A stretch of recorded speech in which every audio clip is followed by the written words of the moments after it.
It's Friday, March 29th, 4 p.m. in Washington, D.C. I'm Megan Lopez, and you are watching RT.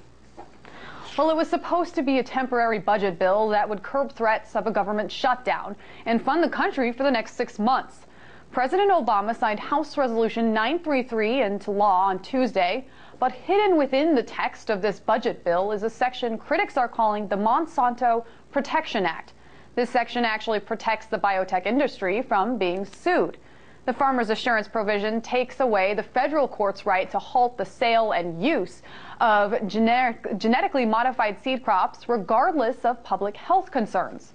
Now, food safety groups are crying foul. They say that this provision is a major violation of the separation of powers in the U.S. To discuss this issue in greater detail, Jeffrey M. Smith joins me now. He's the author of the book, Seeds of Deception. Hey there, Jeffrey. Can you start by breaking this provision down a little bit more for us? Who specifically does it affect? Well, it affects the biotech industry that are trying to introduce new genetically modified crops. Typically, they break the laws in order to get these crops on the market without doing proper environmental impact statements.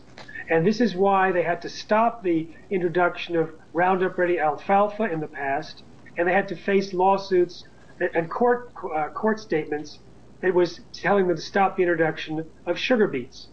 Now, however, go ahead. With this provision, even if the court tells the USDA you have introduced a genetically modified crop illegally and you must stop and introduce a proper evaluation of the environmental impact, this measure tells the USDA that they are mandatory, that they're required to go ahead and allow farmers to plant it and wave their fingers, so to speak, at the courts. So it actually dismembers the normal balances of power and checks and balances between the courts and the executive branch. Now, from what I understand, Jeffrey, this provision will only last as long as this bill does, so just about a year or so. So what harm could 1 year really do, considering the fact that Monsanto and other biotech giants win the majority of their court cases? How will it affect us legally and environmentally? Well, actually, they continue to lose to the Center for Food Safety because they continue to introduce these products without proper environmental impact statements. And so they recently passed a policy that allowed companies like Monsanto to do their own environmental impact statements. So now we have a situation where the fox is guarding the hen house and then also managing all the key positions. But it could be that we'll have some very serious crops introduced during this 6-month window. It's supposedly for the 6-month funding bill, but it's doubtful that they're actually going to get a replacement bill in time in 6 months. So they may just extend the provisions of this bill, which can make it last about a year, as you mentioned. So a lot of damage can be done during that time. Right now, Monsanto's trying to get crops on the market that can withstand doses of 2,4-D herbicide, which is a component of Agent Orange. There's other things in the pipeline, and any of these things could create major environmental catastrophes.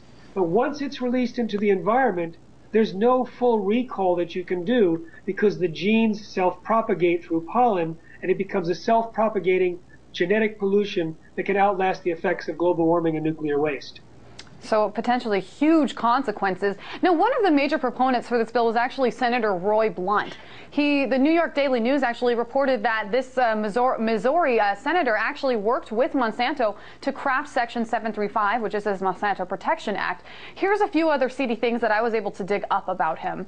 First of all, he's a ranking member of appropriations subcommittees on agriculture, rural development, and also the Food and Drug Administration. He also received $64,250 from Monsanto for his campaign committee between 2008 and 2011. That's according to the Center for Responsive Politics, and that actually makes him the largest party recipient of Monsanto funding as of late.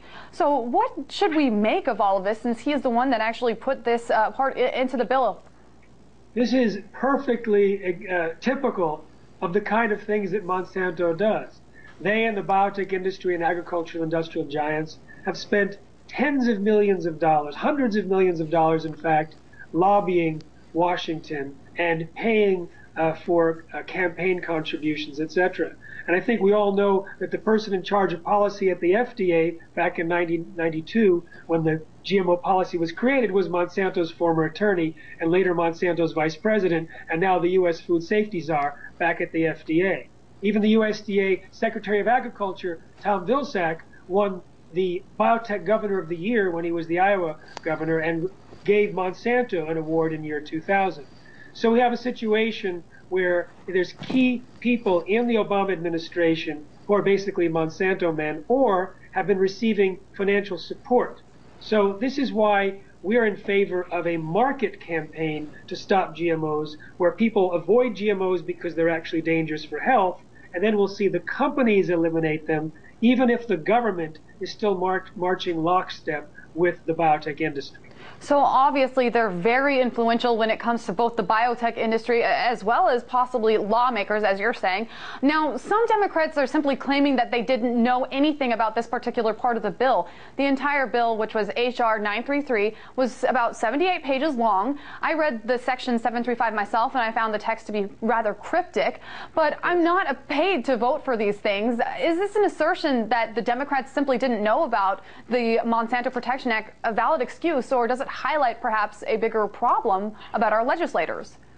I think yes and no.